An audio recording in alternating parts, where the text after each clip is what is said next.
I'm sort of curious what you think of the psychology of masks. Like, I mean, for me, like masks were just the sort of like basic epidemiology thing and study, I would like look at what physicists had to say. Well, how well does this mask work? What happens with droplets this size? And now I'm realizing like there's a whole psychology to masks. People who are like yelling because other people want them to wear a mask, or people yelling at other people because they're not wearing a mask, or people are now claiming that somehow you can run out of oxygen by wearing a mask, which I mean must be amazing to like brain surgeons who work for 8 hours at a shot with a mask on. I mean, what do you what's your idea as a psychologist? How do you look at this whole mask phenomenon? Yeah, I mean, honestly, it's been completely fascinating because it's played into so many issues that psychologists study, not even in the context of happiness research, but just generally, right?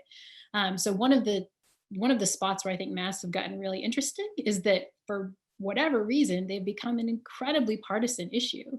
Like they're almost a signal of which party you're probably going to vote for in November, which I don't think is inherent to masks. It just kind of played out in the context of who was using masks, who tended to use them. I think you had, a powerful partisan figure on one side who kind of wasn't using them, and that became its own signal.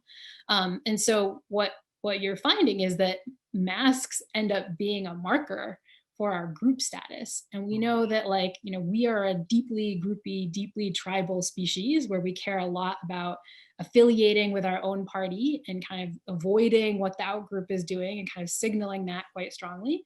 And so, for whatever reason, these masks played into our groupiness in the same way that like wearing a Red Sox t-shirt or wearing a Yankees t-shirt would do, right? And I think that's part of the problem we're seeing at accepting them is that, for a decent, half-ish of the population, this might not be signaling their in-group status in the way that you think. Mhm. It'd be interesting to see how that changed around now that President Trump is very publicly worn some masks and sort of had that switch around a bit. But so I think that's been really interesting. I think it's also a case where we are watching this play out in just norms in general, right?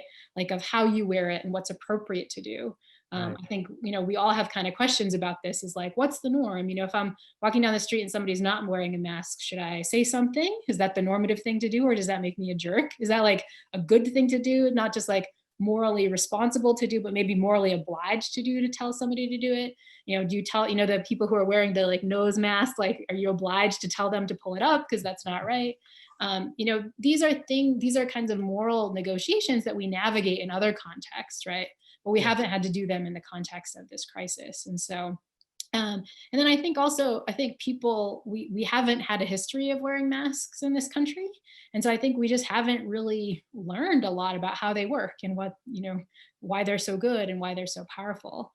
I think it doesn't help that the recommendations weren't so clear from the beginning. Oh, we don't need masks, and now don't take them, and we need to keep them for healthcare personnel. Psych, like everybody needs one right now. And so it's been this wonderful little microcosm to watch so many features of human psychology, from the way we set norms to how we identify with groups, play out.